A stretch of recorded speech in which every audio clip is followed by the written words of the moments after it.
Pass भी के रानी एक बेमिसाल है।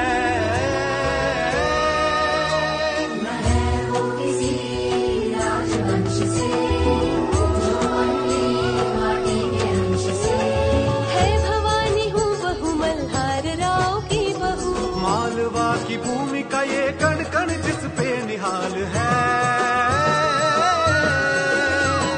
शिव जी आधार है, गुरुवर मल्हार है, ऐसी सरकार जो अहिल्या है। कहते अवतार है, करते जयकार है, जिसकी सवार वो अहिल्या है।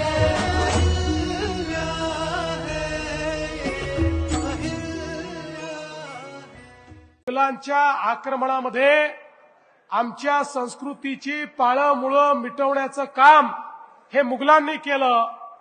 राम मंदिर तोडलं, काशी विश्वेश्वराचं मंदिर तोडलं, गयेचं मंदिर तोडलं, सगळे आमचे जे पुण्यस्थळं होते, जे आमच्या धर्माचे संस्कृतीचे प्रतीक होते, हे सगळे तोडण्याचं काम हे त्या ठिकाणी मुघलांनी केलं।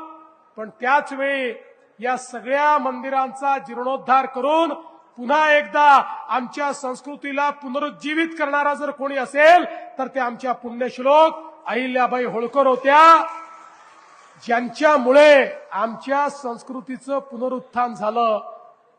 आज उत्तरेकडचं कुठलंही मंदिर बघा, दक्षिणेतलं कुठलंही मंदिर बघा, पूर्वेमध्ये आपण गेलो तर त्याही ठिकाणी जगन्नाथपुरीचं मंदिर बघा, पश्चिमेत आपण गेलो तर महाराष्ट्र आणि गुजरात मधली मंदिरं बघा, तिथले तट बघा, तिथले घाट बघा। या प्रत्येक ठिकाणी एकच नाव निनादत असतं आणि ते नाव म्हणजे लोकमाता अहिल्याबाई होळकरांचं नाव आहे। हा सेतू हिमाचल या भारताच्या संस्कृतीला त्या ठिकाणी पुनरुज्जीवित करण्याचं काम, त्याचं पुनरुत्थान करण्याचं काम हे अहिल्यादेवींनी केलं।